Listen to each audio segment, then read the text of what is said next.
Calma lá, gente. Segura o champanhe.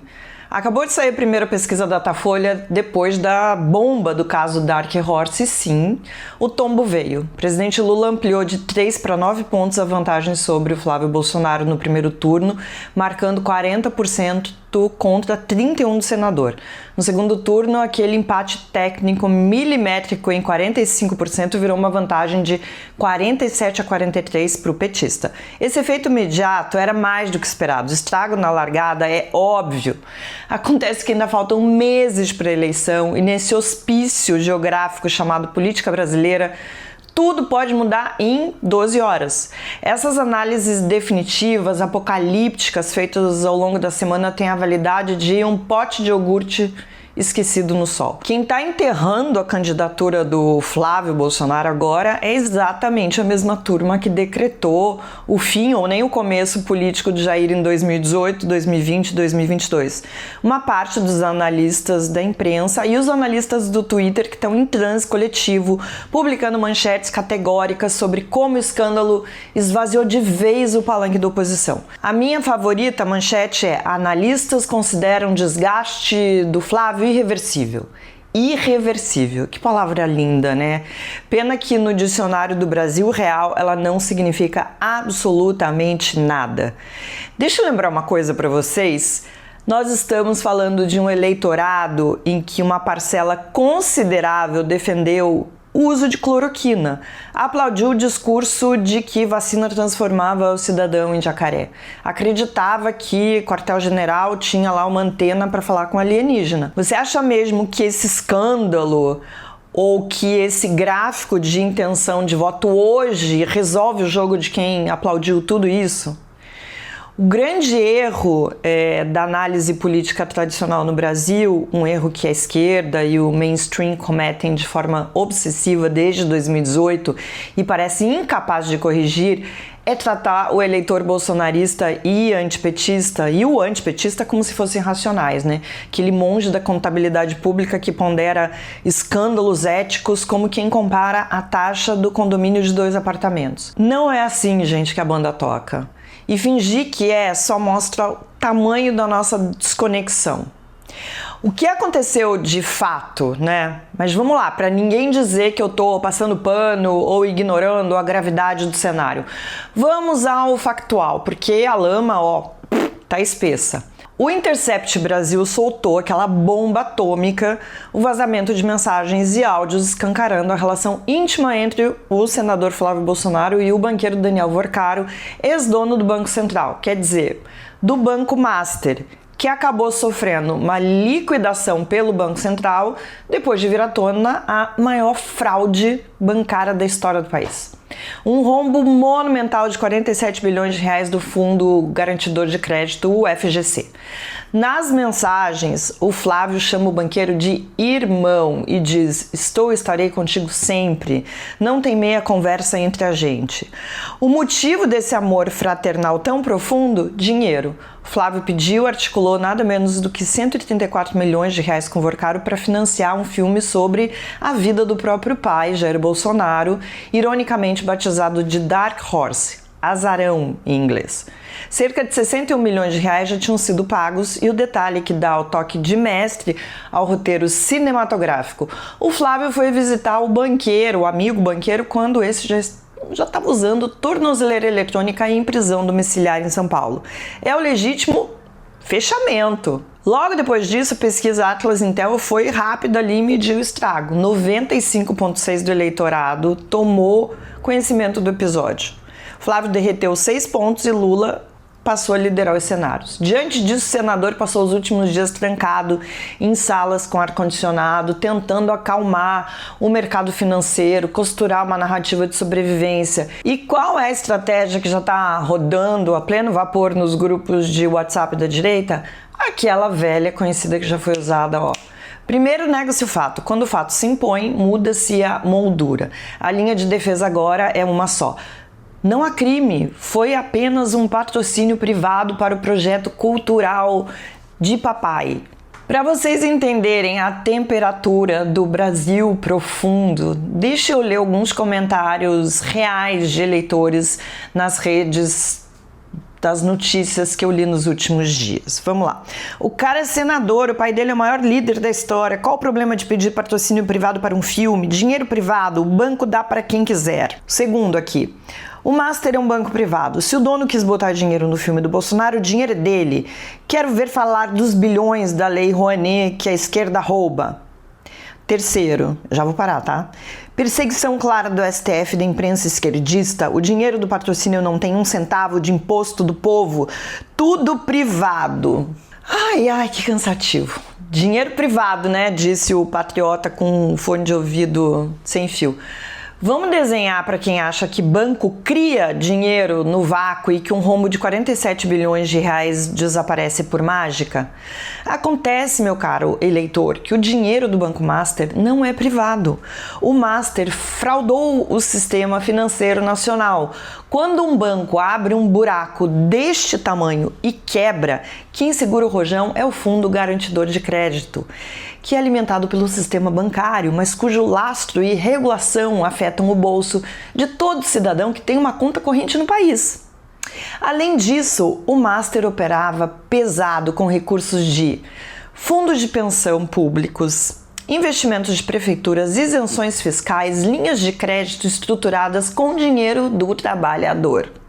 A fraude bilionária que o Vorkar operou foi feita limpando os cofres que guardavam, entre outras coisas, o suor do público.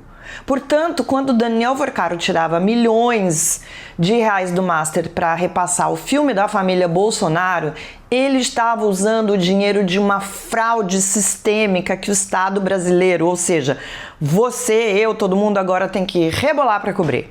Chamar isso de investimento privado é o equivalente a dizer que o assaltante que rouba sua carteira e compra, sei lá, um terno, está apenas dando um estímulo ao comércio têxtil privado.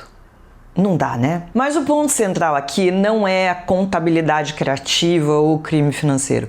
O ponto é como a nossa análise política sofre de amnésia crônica. Esse coro do agora o Flávio acabou ignora o retrospecto recente da nossa história. Vamos voltar no tempo, especificamente em março de 2022, Datafolha mostrava Lula com 43% dos votos e Bolsonaro com 26%. O pai do Flávio vinha de uma gestão catastrófica da pandemia, 700 mil mortos, escândalo da Covaxin, inflação galopante, preço do patinho no açougue parecendo cotação do ouro, isolamento internacional. A tese unânime nas redações era: Bolsonaro tá liquidado. Eu olhava e achava, acabou pra ele. Todo mundo falava, vai ser muito difícil ele chegar, inclusive no segundo turno. Corta para outubro de 2022, o sujeito teve quase 50% dos votos válidos e perdeu a eleição por míseros 2 milhões de votos, a menor diferença da história democrática brasileira. Alguém aí se lembra do caso Queiroz, das rachadinhas, do dinheiro vivo para comprar dezenas de imóveis dessa família toda, das vacinas vencidas negociadas a $1 por dose por picaretas no Ministério da Saúde, do gabinete do ódio, do orçamento secreto entregue de porteira fechada para o Centrão? Cada um desses episódios foi vendido pelos colunistas de política, e eu falava sobre isso também, tô falando de mim, tá? Como o ponto de não retorno, o checkmate ético que faria o eleitorado abandonar o barco. Nenhum deles moveu 1 milímetro da base fiel do bolsonarismo. Isso não é uma jabuticaba brasileira. Donald Trump já mostrava isso lá atrás. Vocês lembram quando ele disse num comício: eu poderia parar no meio da Quinta Avenida e atirar em alguém que eu não perderia nenhum voto? Parecia uma piada de mau gosto, mas virou a realidade factual do século XXI. Trump foi indiciado 4 vezes, foi condenado criminalmente, estimulou a invasão do Capitólio e em 2024 voltou à Casa Branca com uma vitória acachapante no voto popular. Em ciência política, isso tem até nome e sobrenome: Backfire Effect, o efeito tiro pela culatra, que já foi mapeado por pesquisadores. Em um ambiente de hiperpolarização, quando você apresenta um fato negativo, incontestável sobre o candidato de um grupo tribal, o eleitor não muda de ideia. ele dobra a aposta. A informação negativa não funciona como um alerta, mas sim como uma agressão ao grupo, uma prova irrefutável de que o sistema está tentando destruir o nosso líder. O escândalo não enfraquece, ele une as fileiras. Agora, diante disso, as pessoas ficam: como pode, com todos esses escândalos? Para entender por que essa blindagem funciona, a gente precisa parar de olhar de vez para o voto como uma escolha técnica e assumir que hoje ele é um elemento de identidade. No Brasil atual, a polarização política deixou de ser sobre propostas econômicas ou visões do mundo. Ela virou uma guerra de identidade tribal. Você não apenas vota no candidato X ou no Y, você é o candidato X ou Y. O voto faz parte do pacote de quem você é no almoço de domingo, na sua igreja, no grupo de amigos do futebol. Romper com essa escolha e admitir que o seu candidato se envolveu com um banqueiro fraudador não significa mudar de opinião política, significa trair o seu grupo social. É doloroso demais, é caro demais. E além disso, o escândalo nunca chega ao eleitor de uma forma pura e nua. O eleitor de direita não senta na sala, abre o relatório do Banco Central e analisa os áudios do Intercept por conta própria. Essa notícia passa por um filtro sofisticado antes de tocar o solo. Quando ela aterriza no celular desse cidadão, ela já vem mastigada e embalada pelo pastor no Telegram, pelo deputado influenciador no TikTok, pelo tio influente no grupo da família. A embalagem diz: veja como o consórcio do STF com a esquerda está tentando inventar crimes para prender a família Bolsonaro e impedir a direita de governar. O fato deixa de ser o áudio do Flávio Bolsonaro pedindo dinheiro, o fato passa a ser perseguição implacável do sistema. Por isso, há a questão da prateleira das prioridades. Nós estamos em maio de 2026, a eleição presidencial em outubro. 5 meses em política brasileira equivalem a 3 encarnações geológicas. O caso do Banco Master e do filme Dark Horse aconteceu com tempo suficiente para ser arquivado, não esquecido, veja bem, mas colocado em uma prateleira muito baixa da consciência do eleitor. Quando esse sujeito entrar na cabine de votação em outubro, o que vai pesar não é o Daniel Vorcaro ou o rombo do FGC, o que vai pesar é a escolha existencial. Eu quero o Brasil da esquerda ou o Brasil da direita. É a lógica do torcedor de futebol. Se o seu time contrata um jogador fantástico, mas que tem um histórico policial lamentável ou que se envolveu em falcatruas, a gente já viu isso, né? Você não deixa de ser flamenguista ou palmeirense por causa disso.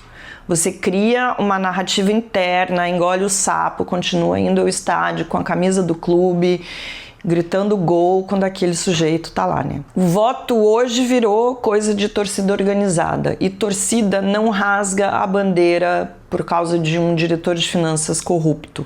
Agora, vamos fazer o contrapeso honesto, porque o jornalismo exige que a gente não caia no erro inverso de achar que nada importa e que tudo é exatamente igual. O Flávio Bolsonaro tem vantagens estruturais imensas. Ele carrega o sobrenome da dinastia Bolsonaro, vai herdar o espólio digital do pai e tem a bênção pública do Jair, que assiste ao desenrolar dos fatos. Os 95% dos brasileiros que conhecem o escândalo hoje incluem a base que vai fazer um malabarismo mental necessário para defendê-lo até o fim. Porém, Flávio tem um problema de fábrica. Ele não é o pai. Flávio Bolsonaro não tem aquele carisma populista e caótico do Jair. Ele não tem aquela capacidade de comer pastel pingando gordura na feira e as pessoas olharem e acharem que ele é um cara do povão. Ele tem muito mais cara de um cara aqui da Barra da Tijuca, no Rio de Janeiro, do que de um líder de massas que arrasta multidões pelo interior do país. Ele não é um showman. A candidatura dele nunca foi uma unanimidade. Não empolga o centrão, que vê esse cara como um negociador pragmático, mas sem voto de opinião. Ele não empolga a Faria Lima, que agora deve estar bem assustada com a proximidade dele com um escândalo bancário dessa magnitude.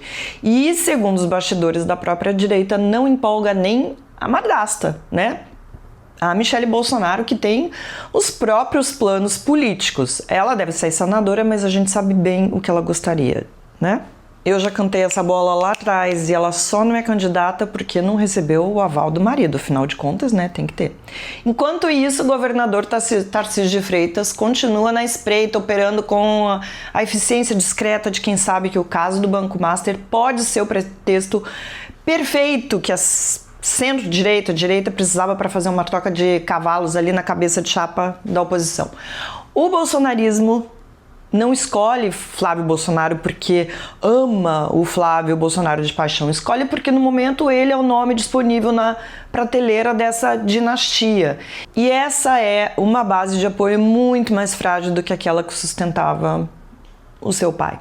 O cenário para 2026 não é uma cópia a carbono de 2022. O Flávio Bolsonaro não está morto, mas a armadura dele tem rachaduras novas, porque as do pai já estavam todas lá fechadas com durepox. A grande lição que os últimos 8 anos deveriam ter ensinado para todos nós que gostamos de política é que, pelo visto a gente não aprendeu, é que a direita brasileira construiu um ecossistema próprio de sobrevivência. Eles aprenderam a viver, a respirar, a prosperar fora do círculo tradicional da grande imprensa, das colunas dos jornalões, dos manuais acadêmicos. Quando a gente vê muita gente tarimbada mesmo aí dizerem acabou pro Flávio, para metade do país isso funciona como um selo de garantia de que ele tá no caminho certo. O veredito do andar de cima vira munição do andar de baixo. Como bem escreveu a Hannah Arendt ao analisar as estruturas de movimentos que operam na base da fidelidade cega, o apoiador radical não abandona o líder quando a mentira ou o escândalo são desmascarados. Ele não apoiava o líder porque achava que ele era um santo imaculado. Apoiava porque queria pertencer ao grupo que desafia a verdade factual do sistema. O escândalo é um combustível do pertencimento. Por isso, quem está sentado hoje prevendo o resultado das urnas com base no tamanho do rombo do Banco Master precisa urgentemente calçar as sandálias da humildade. Outubro de 2026 está ali na esquina, mas na velocidade da política brasileira é o equivalente a uma eternidade. A única coisa que dá para cravar com absoluta certeza neste sábado 23 é que quem está cravando o fim da linha para o bolsonarismo vai quebrar a cara e ficar com cara de bobo, de novo.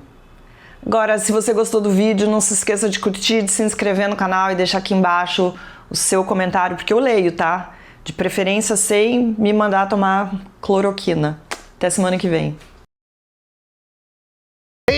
Você consegue adivinhar o que vai acontecer na política brasileira? Olha, nem eu. Mas sabia que dá para chegar muito perto? É que no meio a gente tem as ferramentas certas para mapear o contexto, analisar e entender o que de fato está em jogo. Olha só, a pesquisa Meia Ideia te mostra como o eleitor pensa todo mês nessa corrida eleitoral um tanto imprevisível. No nosso streaming você assiste séries e documentários originais como Democracia, uma História Sem Fim, que reconstrói os bastidores da nossa república para você entender de onde viemos e para onde podemos ir. E temos um time de colunistas como Creomar de Souza e Christian Lynch que assinam nossos cursos e escrevem colunas semanais. Essa é a nossa dica para atravessar 2026 antecipando cenários, não apenas reagindo a eles. Assina o Meio Premium e garanta acesso ao melhor do meio.